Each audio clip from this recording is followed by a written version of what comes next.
श्री कृष्णा। साथियों, आप देख रहे हैं हमारा जय श्री राम यूट्यूब चैनल। आज हम आपको सुनाएंगे सदन कसाई की पौराणिक कथा।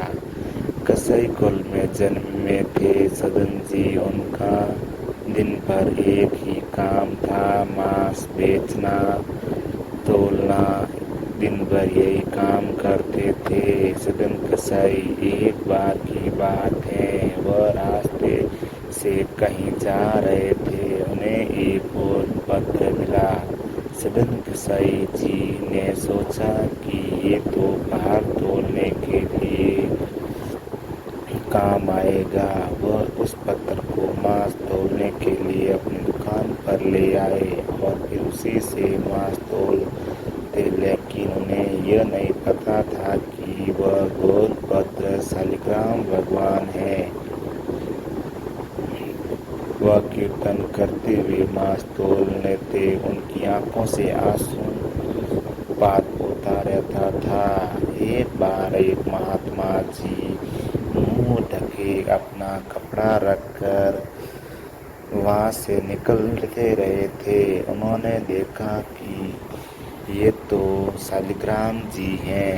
तब वह बोले कि अरे तुम ये क्या कर रहे हो, तुम बहुत बड़े पापी हो।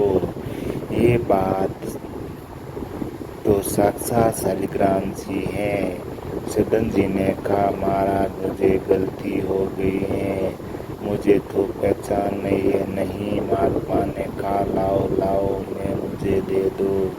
शालिग्राम जी ले गए और जाकर महात्मा जी ने नदी के जल से स्नान करवाया। कार्य पंचामृत से स्नान करवाया, इत्र लगवाया और चांदी के सिंहासन पर पात्रा कर माला पहना दी। ठाकुर जी का कीर्तन किया, खीर बनाकर भोग लगाया। भगवान शालिग्राम के सामने खूब रोए महात्मा और बोले, नाथ आप ही कहाँ एक कसाई के यहाँ बैठे थे, जब अब आप ही प्रेम से विराजो। ठाकुर जी विराज गए। रात्रि को महात्मा के सपने में आए और सपने में आते ही बोले कि सुनो, सुबह होते ही हमको सदन कसाई के पास छोड़कर आओ। महात्मा बोले, महाप्रभु मांस बेचता है तो वह आपको भार की तरह उपयोग करता है। एक पलड़े में मांस रखता है और दूसरे में आपको क्या आप करोगे वहाँ जाकर। ठाकुर जी कहते हैं, हम जितना कह रहे हैं उतना करो। बस महात्मा बोले, ये तो वेदों के विरुद्ध है, शास्त्रों के विरुद्ध हो जाएगा। मैं आपको कैसे वहाँ छोड़ सकता। प्रभु आपको क्या सुख मिल रहा है, वो पवित्र नहीं, शुद्ध नहीं, वह स्थान अच्छा नहीं। मांस विक्रय करने वाला व्यक्ति महापापी व्यक्ति क्यों जानना है आपको। ठाकुर जी बोले, कहीं पर हमको स्नान करने में सुख मिलता है, कहीं पर हमको सिंहासन पर सुख मिलता है और कहीं हमें बैठने पर सुख मिलता है, कहीं हमें भोजन करने में सुख मिलता है। सदन कसाई के यहाँ हमको लुढ़कने में सुख मिलता है। जब वह तराजू से तोलता है तो मैं इधर उधर लुढ़कते हैं, हमें उसमें बहुत आनंद आता है। तुम वहाँ छोड़ कर आओ। उसके पास ही सदन कसाई मांस तोलते वक्त अशुभात करते हुए कीर्तन गाता है तो हमें बहुत सुख मिलता है, इसीलिए तुम मुझे उसके पास छोड़ आओ। सदन कसाई के पास महात्मा वापस गए और आकर शालिग्राम भगवान को सदन कसाई को देने लगे। सदन बोले, महात्मा आप यहाँ क्यों ले आए हैं इन्हें, यहाँ तो मांस बेचता हूँ, मैं बहुत गंदा स्थान है और मैं बहुत खराब इंसान हूँ। और महात्मा जी बोले, धरो इन्हें अपने पास। ठाकुर जी रात को मेरे सपने में आकर कह गए, इन्हें तो तुम्हारे संग ही रहना है। ये सुनते सदन कसाई जी के हाथों पैरों तले जमीन खिसक गई, नेत्रों में आंसू बहने लगे। सदन कसाई के मन में विचार आया,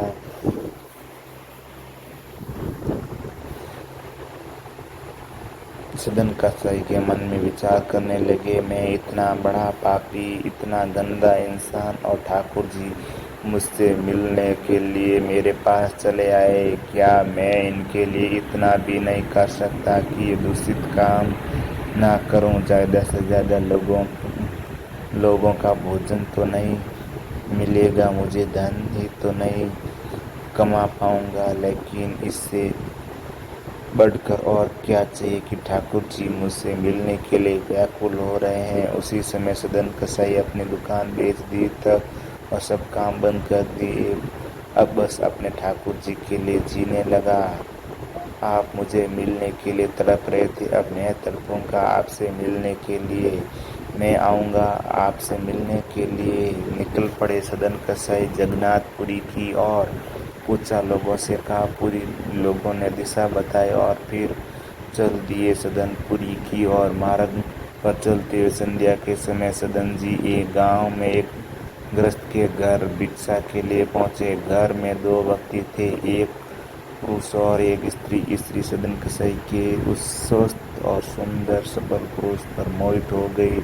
आधी रात के समय सदन जी के पास आई और अनेक प्रकार की अशिष्ट चेष्टाएं करने लगी। देखकर सदन जी ने हाथ जोड़कर कहा, तुम मेरी माँ हो, अपने बच्चे की परीक्षा मत लो। माँ, मुझे तुम्हारा आशीर्वाद चाहिए। तुम्हारे पति होते हुए तुम किसी और पुरुष पर दृष्टि रखती हो। माँ, ये ठीक नहीं है। उस महिला ने समझ लिया कि उसके पति के डर से ये संत उसकी बात नहीं मानेंगे। उसने वहां जाकर एक तलवार ली और अपने पति सोते हुए के सिर को काट दिया। फिर सदन जी के पास आकर बोली, प्यारे, अब तुम्हें डरने की आवश्यकता नहीं है। मैंने अपनी पति के सिर को काट दिया है। अब तुम मेरे बात मानो। सदन डर से कांप उठे और कहने लगे, दुष्ट औरत, तूने अपने पति को मार डाला अपनी वासना के लिए। तुम मेरी माँ के समान है, तेरी सोच कभी सच नहीं होगी।